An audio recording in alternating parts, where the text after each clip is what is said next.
Hi there, I'm Gabriel Gonsalves, and in this week's video I'd like to share with you how to heal a broken heart.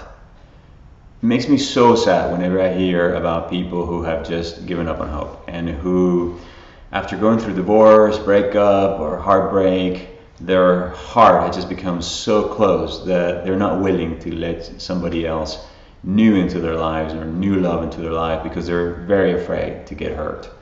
And I'm here to tell you that it does not have to be like that.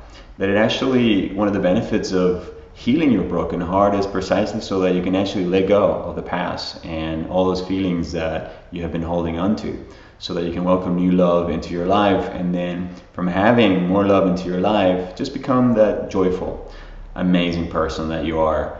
And then from that place, actually be able to give and share that love with all the people around you. So what exactly is a broken heart? Well, in my experience, there's not such a thing as a broken heart, but a broken dream. You see, whenever we're in a relationship with somebody that we really like and we begin to come together, we also begin to create a story of our relationship. And obviously this story kind of goes forward into the future. And so we imagine ourselves with how things will be someday. So we become very attached to that dream, to that story, and obviously when we break up for whatever reason and things don't go our way, we experience a lot of pain. But normally that pain is because we have to give up the dream or the story that we had told ourselves that this relationship was going to be like.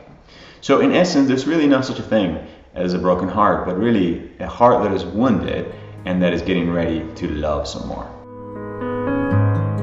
So if you're ready to start healing your broken heart, the very first step that you have to take is you have to be willing to let your heart break fully open. You see, you cannot heal anything that you're not willing to feel. So what this means is that at this moment you have to be willing to actually sit with all those unwanted feelings of emotions that actually are symptoms of a heartbreak. So you have to sit with the anger, with the helplessness. You have to sit with all those thoughts that just are wanting to seek revenge and want to get even and want to justify.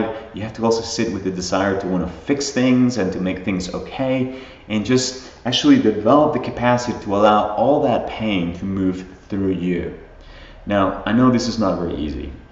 And I know that our society actually does not teach us to actually sit with that pain. So what you want to do is you want to avoid as much as you can doing those things that you normally do to distract you from feeling. So when you sit with these emotions, you want to avoid social media, you want to avoid food, you want to avoid sex, pornography, working long hours, or anything else that you keep yourself from feeling and actually staying numb. So this step is about really your willingness to actually sit with those unwanted emotions and let them move through you. Next, you want to take responsibility. You see, at some level, there was something that you did or did not do that allowed the situation to actually happen. So at any given moment, you're either collaborating, participating, avoiding, tolerating, allowing the situations that are happening in your life, because moment to moment we are making decisions about our lives. So what was it that you were not willing to see that was happening? What were you avoiding? In what ways were you not being really authentic? What were some of the signposts along the way that if you would have actually spoken about them weeks before, months before, could have actually avoided this heartbreak from happening? Take responsibility. Be willing to actually see beyond the other person's fault and actually start looking at what it was that you did or did not do in this particular situation that could have completely changed the outcome. Next, you want to forgive and let go. In my experience, forgiveness is probably one of the most underrated spiritual practices that there is.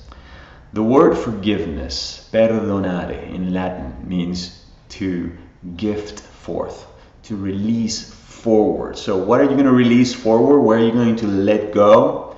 All of those emotions, the anger, the resentment, the blame, or whatever it is that you're holding on to that you actually did not come to this world with, okay? You were not born with that anger. You were not born with that resentment.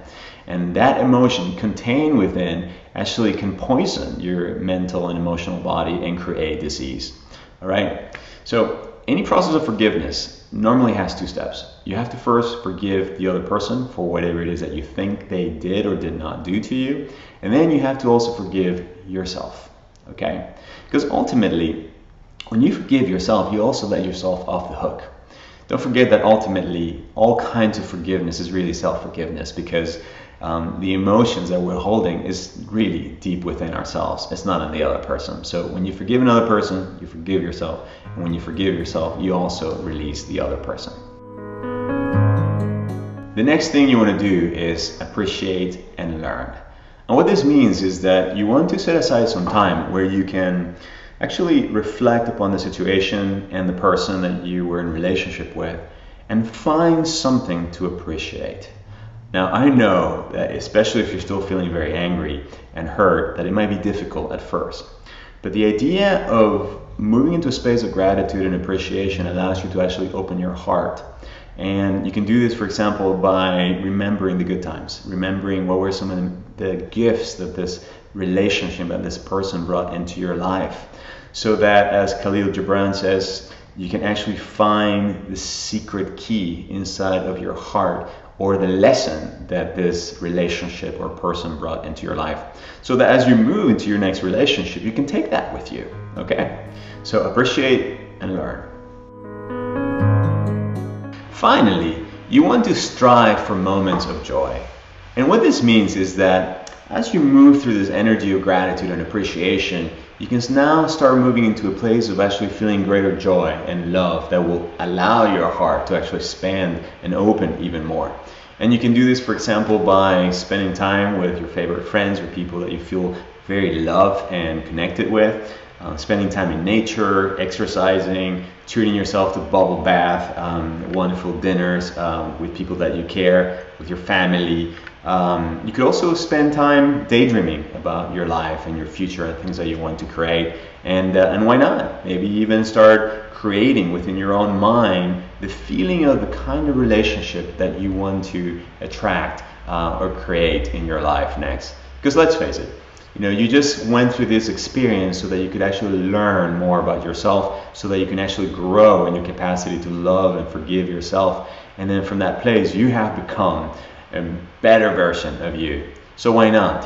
Why not begin to create in this moment actually the feeling of the kind of relationship that you want to create next into your life? So there you go. 5 steps to healing a broken heart.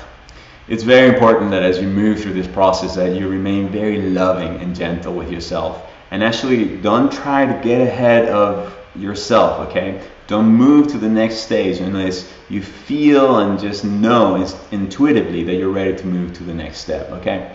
There's something that I call bypassing, which is kind of to go from when you haven't even given yourself permission to feel all the pain all the way when you're already trying to create the next relationship. No. Please be loving and gentle with yourself. Take one step at a time, okay? And allow life to gently guide you through this process, which is really a process of you actually learning to open your heart more to life, more to the world, so that you can welcome greater love in. Okay? Thank you very much. Bye-bye.